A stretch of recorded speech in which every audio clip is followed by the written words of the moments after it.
बे Indian national Congress BPF जोनोम जायैनि सिगांनो UPPL जोनोम जायैनि सिगांनो कंग्रेसआ दंखायोमोन। रायजो बिग्रा लेन्ड बिग्रा गिलौ बालौ बम होनानै आन्दलन खालामग्रा बे बर' हारिनि BLTनि सुक्तिखौ लानानैसो बे समावहाय आसामाव कंग्रेसआनो सरखारमोन।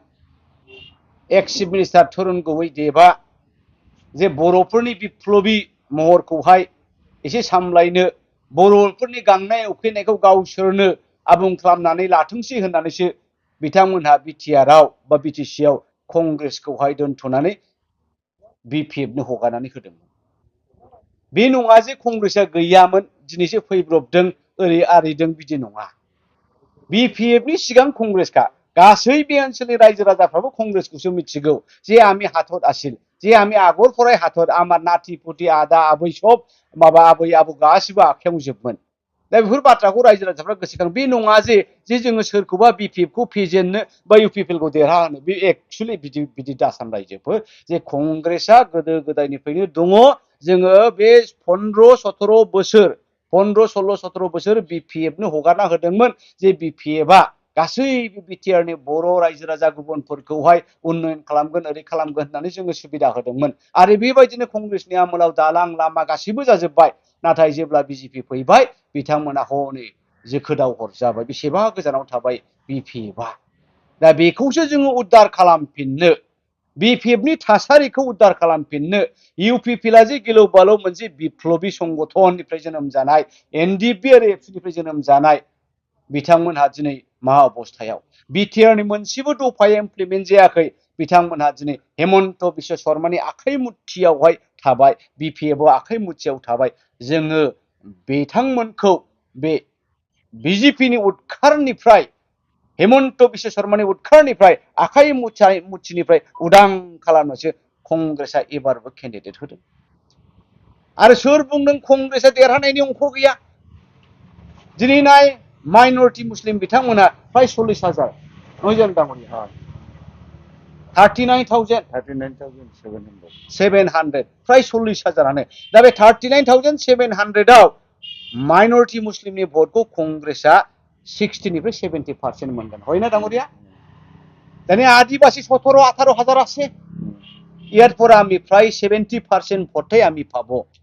বড়োর ভোট পাবো, নেপালের অলপ ভোট পাবো, বেঙ্গলের অলপ ভোট পাবো, রাজবংশীর অলপ ভোट পাবो। তেনেহলে खुनै जिते देरहानायासो।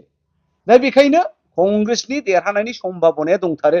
फार्स्ट पजिशनाव थाङाब्लाबो जोङो थार्डआव थानाय नङालै रायजोफोर, सेकेन्डआव थांथारगोन। दा बेखायनो जोङो बेखौनो सिन्था खालामदों जे जोङो सोरखौबा फेजेननो होननानै गेलेयाखै। कंग्रेसआनो देरहानायनि सम्भावनाया दङ। बेखायनो जोङो एबाराव जोंहा गावहानो गावनि केन्डिडेट सन्जीब औवारी बिथांखौ होनाय जादों आरो रायजो राजाफोर नोंथांमोना बेखौबो सान। गर्जन मोसाहारिया ओरैनो लकसभा बिसायख'थि गेलेयाखैमोन आरो दिनैबो सन्जीब औवारीखौ जों कंग्रेसनिफ्राय केन्डिडेट होआखै। खारन दङ जे चिराङाव नोंथांमोनहा उद्देश्य दङ आरमा। बे ओनसोलनि मानसिफोरनि देरसिन समस्यायानो जाहैबाय बै आइ दै भुटाननिफ्राय बोहैबोनाय दैया दिनै श' बिगा गय बागान न' बारि औवा बागान साफा धलाय खालामजोब्बाय। बियो माब्लाबा जाफ्लांनाय सिनारि नङा। बोसोरफ्रामबो जायो, बोसोरफ्रोमबो दैज्लां फैयो, बोसोरफ्रामबो बिथांमोननि न' बां हा बारि बागान साफा खुरखा जाजोबो। बेखौ उदां खालामनो सानदोंमोन। नोंथांमोननि बै भुटान सेर सेरनि गामिफोराव बिथांमोनहा लोंग्रा दैनि आंखाल। दिनै बे लोंग्रा दैनि माबा बेबस्थाखौ बिथांमोनहा खालामना होआखै। जों बेखौसो खालामना होनो सानदों। नोंथांमोननि ओनसोलाव लाइमोनफोरनि उसुबिदा दङ, साख्रि बाख्रि गैया। बेफोराव गोबां उद्योग कलकारखाना गायसननांगौ। बेखौसो जोङो सिन्था खालामदों। दिनैबो नोंथांमोनहा नैबे फैबाय थानाय उफ्रा बिसायख'थियाव 13 थारिखआवनो बिसायख'थिया जाहाथे नोंथांमोना बयबो रायजो राजाफ्रा लैहोर लैहोर फैनानै आखाइनि सावगारियाव भट होयो। आं बेखौसो खावलायनो फैदों। बेनि अनगायैबो नोंथांमोननो आं खोन्थानि जे कंग्रेसआ मा मावनो लादों। एबाराव 2025आव खुनु आनसलिक दल UPPLआनो जा एबा BPFआनो जा कंग्रेसखौ बाद होनानै रावबो गभर्नमेन्ट दाया। जोङो 40थायाव 40 जन केन्डिडेट होगोन।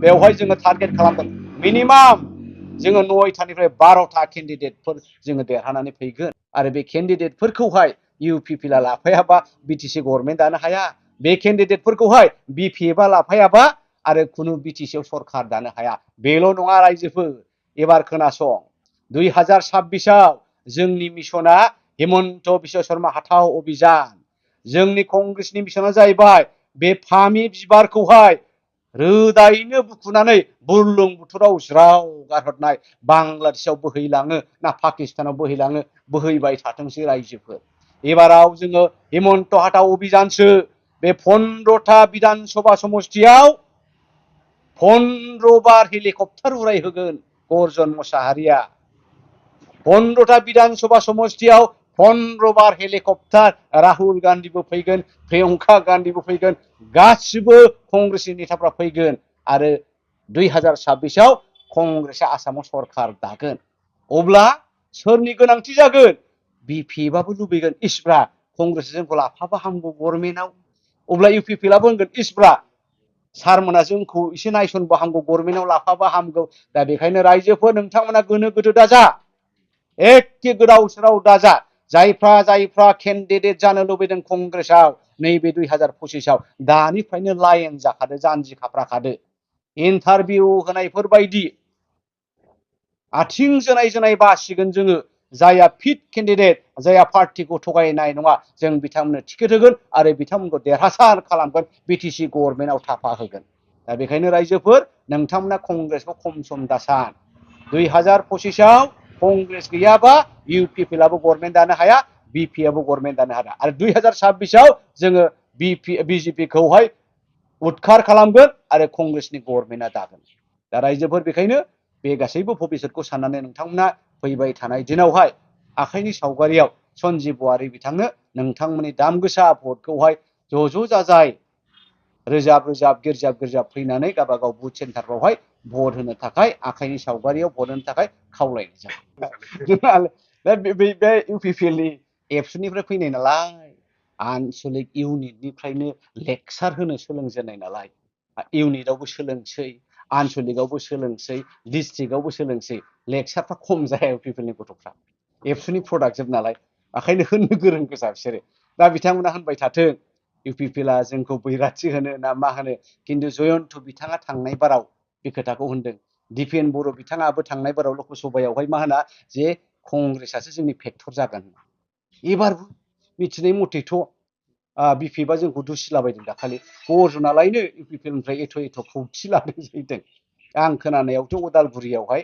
बिपिएफआ बिजेपिनिसो फानदों जाहैदों नै दानिखौबो खोनानो मोन्दों दहाय एसे आर खोनानो मोनदां जे बिपिएफआ बिजेपिनिफ्राय आजावनो हासिगौ होनना दा बेखौ नायोब्ला इउपिपिएलनि चेलेन्जआ सोर जागोन कंग्रेसआनो जागोन आरो दा बेखायनो बेफोरबायदि बुंलायनाय बाथ्राफ्राथ' मिनिंलेस दा सोर देरहायो सोर देरहाया खिन्थु जोंनि टारगेटआथ' बेनो कंग्रेसआ देरहाथारनांगौ आरोमा जोङो सोरबा बिपिएफखौ फेजेननो थाखाय टिकेट होआखै बा सोरबा इउपिपिएलखौ देरहानो थाखाय जोङो टिकेट होआखै जोंनो गाव हारसिंनो देरहानायनि सेस्टाखौ जों खालामबाय थागोन